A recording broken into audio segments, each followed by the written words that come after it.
ठीक। तो सबसे पहले जो सवाल एआईपीएमटी का आया था, बायोडाइवर्सिटी का मतलब क्या होता है? बायोडाइवर्सिटी, बायो मतलब बायोलॉजी आ गया कहीं से, डाइवर्सिटी मतलब वैरायटी है। तो भाई लिविंग ऑर्गेनिज्म का हमारे बायोस्फीयर में जो डाइवर्सिटी है, जो वैरायटी है, जो डिस्ट्रीब्यूशन है, उसको हम बायोडाइवर्सिटी कहते हैं। तो क्या है भैया बायोडाइवर्सिटी? तो biodiversity is the diversity of species at all level of biological organization from macromolecules to biomes, है ना। तो जो डाइवर्सिटी ऑफ डिफरेंट स्पीसीज है उसको हम बायोडाइवर्सिटी कहते हैं। तो आपको सब कुछ देखेंगे, आप आसपास ही देख लो, तुम घर से बाहर निकलो, तुमको कुत्ता बिल्ली फूल सब दिख जाता है ना। That is the biodiversity, that is the different type of species that we see around our environment. Right right right right. ठीक है। तो this is the diagram showing biodiversity. तो आपको पेड़ भी दिख रहा है, मछली भी दिख रही है, स्नेल भी दिख रहा है, कॉकरोच भी दिख रहा है, बीटल भी दिख रहा है, स्वान भी दिख रहा है, जेब्रा भी दिख रहा है, वेल भी दिख रहा है, शार्क भी दिख रहा है, स्कॉर्पियंस भी दिख रहे हैं, है ना। तो डिफरेंट टाइप्स ऑफ बायोडाइवर्सिटी आपको दिख रही है। तो डिफरेंट वैरायटी ऑफ ऑर्गेनिज्म जो है वो आपका पूरा बायोडाइवर्सिटी फॉर्म करते हैं। जितनी ज्यादा वैरायटी ऑफ स्पीसीज या जितना आपका बायोडाइवर्सिटी रिच रहेगा उतना ही आपका इकोसिस्टम स्टेबल रहेगा। ये बहुत इंपॉर्टेंट पॉइंट बता रहे हैं। जितना आपका बायोडाइवर्सिटी रिच रहेगा या जितनी आपकी स्पीसीज डाइवर्सिटी रहेगी उतना ही इकोसिस्टम आपका स्टेबल रहने वाला है। चल आगे बढ़ते हैं। तो तीन तरह की डाइवर्सिटी हम देखते हैं। बायोडाइवर्सिटी तीन तरह का हो सकता है। कैसा कैसा डाइवर्सिटी हो सकता है? पहला जेनेटिक डाइवर्सिटी, दूसरा इकोलॉजिकल डाइवर्सिटी, और तीसरा है दैट इज स्पीसीज डाइवर्सिटी। तो तीन तरह की डाइवर्सिटीज आपको देखने को मिल जाएंगी। The first one is genetic diversity. अगर जीन में वेरिएशन है तो that is called genetic diversity. अगर दो स्पीसीज में वेरिएशन है तो स्पीसीज डाइवर्सिटी हो गया, और अलग अलग जगह पे रहने की वजह से वेरिएशन है तो इकोलॉजिकल डाइवर्सिटी हो गया। ठीक है। तो species show diversity at level of genetic composition, है ना। सपोज मान लो इंसान ही है, ठीक है। अब मान लो कोई इंसान बहुत लंबा हो सकता है, कोई इंसान की हाइट कम हो सकती है, कोई इंसान गोरा हो सकता है, कोई इंसान काला हो सकता है। क्यों है वो चेंज उस इंसान में? It is because of the gene present in that person, है ना, उसके जीन की वजह से। तो ये क्या दिखा रहा है? ये आपका जेनेटिक डाइवर्सिटी, ये आपका वेरिएशन दिखा रहा है। तो this is what genetic diversity means. तो species show diversity at the level of genes, तो इसको हम जेनेटिक डाइवर्सिटी कहते हैं। तो कैसे आ गया भैया? रॉवुल्फिया वोमिटोरिया, ठीक है, ये एक केमिकल सब्सटेंस रिलीज करता है जिसको हम कहते हैं रेजरपाइन। ठीक है। तो इस पे सवाल आता है, ठीक है। Rauvolfia vomitoria is a medicinal plant that releases a chemical substance जिसको हम रेजरपाइन कहते हैं। ठीक है। तो ये इसका अलग अलग कंसेंट्रेशन है। अब रॉ वुल्फिया वोमिटोरिया अगर आपको लोअर हिमालयस पे मिलते हैं तो उसमें रिजर्पाइन का कंसेंट्रेशन ज्यादा होता है। ठीक है। अगर आपको अपर हिमालयस पे मिल रहा है तो उसमें रिजर्पाइन का कंसेंट्रेशन कम होता है। तो यही चीज डिफरेंशिएट कर रहा है, मतलब कि दिखा रहा है कि अलग अलग तरह का जीन मेकअप, जेनेटिक मेकअप की वजह से उसके अंदर का जो केमिकल कंस्टिट्यूएंट है वो चेंज कर रहा है। ठीक है। दूसरा क्या बोला? दूसरा बोला India has 50,000 strains of rice. आपने देखा होगा ना, अलग अलग तरह का राइस हम देखते हैं आपका कुछ राइस बासमती राइस देख लेते हो तुम, कुछ ऐसे नॉर्मल लंबा सा चावल देख लेते हो, कुछ ऐसे छोटू छोटू टाइप का चावल देख लेते हो, किसी का टेस्ट अजीब सा है, किसी का टेस्ट अच्छा है ना। तो different different varieties of rice हमारे यहाँ होता है। ठीक है। एंड 1000 वेराइटीज ऑफ मैंगो देखोगे, मालदह होता है, बम्बैया होता है, अलग अलग तरह के मैंगोज के वैरायटी आपको देखने को मिल जाते हैं। राइट। ये डेटा पे सवाल आया हुआ है। ठीक है। तो रिजर्पाइन पे भी सवाल आया हुआ है और इस डेटा पे भी सवाल आया हुआ है। कितना? 1000 varieties of mangoes and 50,000 varieties of rice. Great. अच्छा, इकोलॉजिकल डाइवर्सिटी क्या होता है बेटा? अगेन यहां पे कि इकोलॉजी कंपेयर कर रहे हैं, है ना। इकोलॉजिकल डिफरेंस की वजह से कंपेयर कर, मतलब मान लो किसी एक इंसान को रेगिस्तान में तुमने रखा, किसी एक इंसान को कहीं ठंडी जगह जाके रख दिया, तो उसके अंदर भी वेरिएशन आएंगे, उसके अंदर भी चेंज आएंगे। That kind of diversity is called ecological diversity. तो क्या, जैसे देखो पोलर कंट्री है, नॉर्वे, ग्रीनलैंड, है ना, ये सारे पोलर कंट्रीज, तो वहां पे जो डाइवर्सिटी है वो डिफरेंट होगा as compare to that of the diversity that can be found in Sahara desert, है ना। सहारा डेजर्ट पे तुमको क्या मिल जाएगा, ओपुंशिया जैसे प्लांट मिल जाएंगे, ठीक है। इधर तुम चले गए तो इधर तुमको तुंद्रा रीजन वाले प्लांट्स मिल जाएंगे। तो यहाँ पे ये डिफरेंस आ जाता है, यहाँ पे ये डिफरेंस आ जाता है, ठीक है। तो tropical countries, India has the largest ecological variation, जैसे डेजर्ट हो गया, मैनग्रूव्स हो गया, कोस्टल एरियाज हो गया, वेटलैंड हो गया एंड एल्पाइन मीडोज हो गया। अलग अलग तरह के बायोडाइवर्सिटी आपको देखने को मिल जाता है। डेजर्ट आपको पता है रेगिस्तान, ठीक है। मैनग्रोव फॉरेस्ट जहां मार्शी एरिया होता है, दलदल वाला रीजन, है ना, तो मैनग्रोव फॉरेस्ट हो गया। कोस्टल एरिया, समंदर के लॉन्ग जो है कोस्टल एरिया है। वेटलैंड्स ऐसे होते हैं जहां पे पानी का एक बफर जोन बनता है, एंड वेटलैंड की वजह से क्या होता है कि सॉइल कंजर्वेशन होता है, तो उसको वेटलैंड्स कहते हैं। एल्पाइन मीडोज आपकी ठंडी जगह पे मिल जाएंगे, राइट। तो ये आ गया आपका इकोलॉजिकल डाइवर्सिटी। बहुत से स्पीसीज डाइवर्सिटी क्या होता है, डिफरेंट टाइप्स ऑफ स्पीसीज के बीच में अगर वेरिएशन है तो that is called species diversity.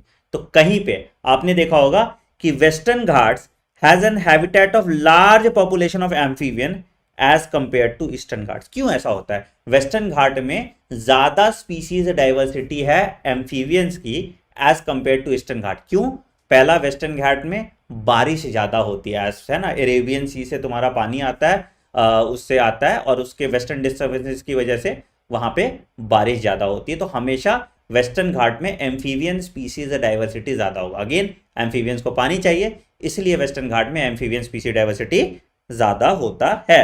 तो स्पीसीज डाइवर्सिटी की जब हम बात करेंगे तो हम बोलेंगे कि Western Ghat has a greater species diversity as compare to Eastern Ghats, ठीक है। टर्म बायोडाइवर्सिटी हमारा एडवर्ड विल्सन चचा ने दिया था, ठीक है। Edward Wilson gave the term biodiversity, and हम 3 कंपोनेंट में बायोडाइवर्सिटी देखते हैं, दैट इज जेनेटिक, स्पीसीज और इकोलॉजिकल। यहां तक कोई भी दिक्कत, कुछ भी पहले पेज में समझ नहीं आया, इससे नीट के 2 सवाल आए हुए हैं और आपको इसको करना चाहिए। चल, बहुत सही, बहुत सही। चल, आगे बढ़ते अगला आते हैं, नंबर ऑफ स्पीसीज कहां कहां अर्थ में कितना कितना है, ठीक है। अब ये डेटा वाला चैप्टर ही है, इसका सारा डेटा मैं बता दूंगा, कौन सा डेटा रेलेवेंट है जिसको आपको याद करना है, कौन सा डेटा रेलेवेंट नहीं है जिसको आपको याद नहीं करना है। ये पूरा चैप्टर ही डेटा पे बेस्ड है, ठीक है, तो आपको रटना पड़ेगा, है ना। तो क्या, there are around 1.5 million species of plant, ठीक है, and animals on earth according to IUCN। इसके फुल फॉर्म पे सवाल आता है, that is international union for conservation of nature and natural resources पे सवाल आया हुआ है।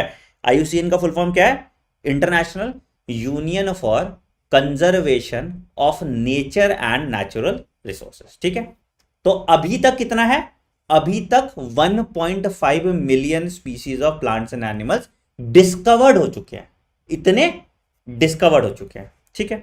अच्छा, रॉबर्ट में का मानना है कि अप्रोक्सीमेटली जो स्पीसीज डाइवर्सिटी होगी it is close to 7 million. सोच लो कितना अभी तक डिस्कवर नहीं हुआ है। तो रॉबर्ट में का जो एस्टिमेट है इट इज दैट कि जो number of species diversity earth पे होगी that will be close to 7 million. कुछ एक्सट्रीमिस्ट हैं जो 10 से 15 मिलियन तक भी मानते हैं। सवाल आया हुआ है, रॉबर्ट्स में global estimate of species diversity is 7 million, इस पे सवाल आया हुआ है, ठीक है। तो ऑब्वियसली इसका वैल्यू निकालो, क्या होगा, तो लगभग 22% of species has been discovered so far, ठीक है। More number of species are yet to be discovered in the tropical area. अब देखो क्या है, क्यों ट्रॉपिकल एरियाज में ज्यादा डिस्कवरी नहीं हुई है, क्योंकि सबसे ज्यादा स्पीसीज डाइवर्सिटी ट्रॉपिकल एरिया में ही है, ठीक है। तो मैक्सिमम स्पीसीज डाइवर्सिटी जो आपको देखने को मिलेगा that will be in the tropical area. एक पॉइंट लिख लेना हमेशा, मैक्सिमम, इसका रीजन भी आपको समझाएंगे, ठीक है। स्पीसीज डाइवर्सिटी जो है आपको ये ट्रॉपिकल रीजन में ही मिलेगा, ठीक है। इसकी वजह से, इसी कारण की वजह से अभी जो डिस्कवरी ज्यादा हो रही है, ज्यादा ट्रॉपिकल रीजन में ही डिस्कवरी हो रही है स्पीसीज डाइवर्सिटी की, ठीक है। चल आगे बढ़ते हैं। तो देखो भाई कितना कितना किसमें क्या क्या डाइवर्सिटी है, इस पे भी सवाल आ जाता है। ठीक है, इस डायग्राम दे देगा आपको और बताएगा कौन सा मार्क करना है, इस पे सवाल आ जाता है। ठीक है, तो यहां पे देखिए कि लगभग 70% जो होता है वो इंसेक्ट का होता है। तो सबसे पहले अगर इन्वर्टिब्रेट्स की बात करोगे, इन्वर्टिब्रेट्स में इंसेक्ट्स आएगा सबसे ज्यादा। ठीक है, इंसेक्ट के बाद आएगा अदर एनिमल ग्रुप,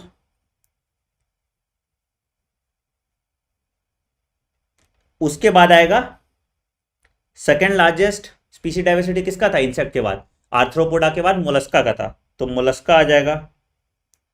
और उसके बाद फिर आ जाएंगे क्रस्टेशियंस, उसके बाद फिर आ जाएंगे क्रस्टेशियन, है ना, क्रस्टेशियंस आ जाएंगे। ठीक है, तो ये तुम्हारा क्या हो गया, ये तुम्हारा आ गया स्पीसीज डाइवर्सिटी ऑफ इनवर्टिब्रेट्स का नंबर। तो सबसे ज्यादा स्पीसी डाइवर्सिटी किसका है, इंसेक्ट की आबादी सबसे ज्यादा है। ठीक है, वर्टिब्रेट्स में देखोगे तो अप्रोक्सीमेटली 50% फिश है। ठीक है, उसके बाद बर्ड्स, उसके बाद रेप्टाइल्स, और फिर एम्फीबियंस और मैमल्स इस सीक्वेंस में आते हैं। यहां पे देखोगे फंगाई और एंजियोस्पर्म में सबसे ज्यादा स्पीसी डाइवर्सिटी होता है, फिर एल्गे, फिर उसके बाद मॉस, और फिर लाइकेंस, है ना। तो ये स्पीसी डाइवर्सिटी का डिफरेंस आपको इस तरह से दिख रहा है। क्लियर है, ये आपके एनसीईआरटी में दिया हुआ है, ये आपको करना है, और ये सवाल भी आया हुआ है, इसी लेबलिंग पे सवाल आ जाएगा। ठीक है, एज इट इज इसी सीक्वेंस में आप लेबल कर देना, इसी लेबलिंग पे सवाल आएगा, एज इट इज इसी सीक्वेंस में आप लेबल कर देना। ठीक है, आइए तो देख लो भैया, तो एनिमल स्पीसीज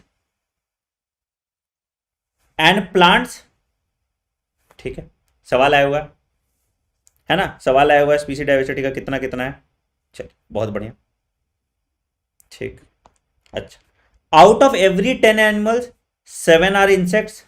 ठीक है, सबसे ज्यादा जो डाइवर्स स्पीसीज होती है दैट इज इंसेक्ट, ये भी PYQ है। ठीक है, फंगाई, फिर फिश, एम्फीबियंस, रेप्टाइल्स और मैमल्स। ये बहुत इंपॉर्टेंट पॉइंट है कि number of fungal species is greater than species of fish, amphibians, mammals and reptiles combined. ये बहुत इंपॉर्टेंट पॉइंट है। ठीक है, number of fungal species is greater than species of fish, amphibian, reptiles and mammals. ठीक है, चलिए, India state total area में कितना है भैया, total land area 2.4% of the world area है, स्पीसी डाइवर्सिटी 8.1% है, एंड लगभग plant species 45,000 and 90,000 animal species. ये बहुत इंपॉर्टेंट है। ठीक है, तो वर्ल्ड एरिया के हिसाब से देखोगे, ट्रॉपिकल रीजन में इसलिए हमारी स्पीसी डाइवर्सिटी ज्यादा है, तो वर्ल्ड एरिया के हिसाब से हम 2.4% ऑफ द वर्ल्ड एरिया ही लेते हैं, बट हमारा स्पीसी डाइवर्सिटी दैट इज 8.1%। ये बहुत इंपॉर्टेंट पॉइंट है, ये बहुत इंपॉर्टेंट पॉइंट है कि हमारा स्पीसी डाइवर्सिटी जो है 8.1% है। ठीक है, बैक्टीरिया स्पीसीज को हम कैलकुलेट नहीं करते, अगर सिर्फ हम प्रोकैरियोट्स को कैलकुलेट करने लगेंगे तब तो इतना टाइप्स ऑफ बैक्टीरियल स्पीसीज हो जाएंगे कि अलग दुख हो जाएगा आपके जिंदगी में, तो उनका बायोडाइवर्सिटी को हम टैक्सोनॉमिकल मेथड से कंपेयर नहीं करते। ठीक है, यहां तक कुछ भी दिक्कत, कुछ भी ऐसा जो आपको समझ में नहीं आया, यहां तक कुछ भी दिक्कत, थ्योरेटिकल पार्ट था, डेटा था, जितना डेटा था मैंने आपका वो करा दिया, जितना भी डेटा था मैंने आपका वो करा दिया। क्लियर है, क्लियर है, क्लियर है। क्या क्या काम की चीजें थी एक बार फिर से रिवाइज कर लेते हैं, क्या क्या काम की चीजें थी एक बार फिर से रिवाइज कर लेते हैं कि भैया क्या है, एनिमल स्पीसीज 70%, प्लांट स्पीसीज 22%। ठीक है, फंगाई का सबसे ज्यादा होता है प्लांट में, आर्थ्रोपोड इंसेक्ट का सबसे ज्यादा स्पीसी डाइवर्सिटी होता है एनिमल में।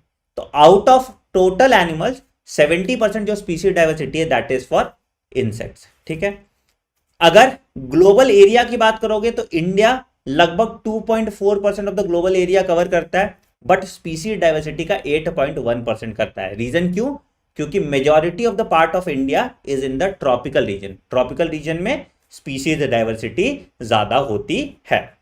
ठीक है।